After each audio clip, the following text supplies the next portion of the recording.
సనాతన ధర్మంలో మనం మనం నమ్మినటువంటి ఈశ్వర స్వరూపాన్ని ఆరాధించని వాళ్ళు సుఖంగా ఉండకూడదు అని కోరుకోరు. మొట్టమొదట అసలు సుఖంగా ఉండాలని ఎవరి గురించి కోరుకుంటారంటే, ఎవరు ఈశ్వరుడి వైపుకి అడుగు వెయ్యలేదో వాళ్ళు సుఖంగా ఉండాలని కోరుతారు.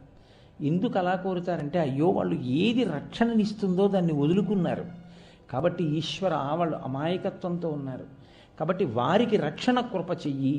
కాబట్టి మినహాయింపు ఉండదు. నాతో ఉన్నవాళ్ళు, నా మిత్రులు, నా శత్రువులు, నేను ఎవరిని ఆరాధిస్తున్నానో దాన్ని ఆరాధిస్తున్న వాళ్ళు, ఆరాధించని వాళ్ళు, అలా మనం అడగం.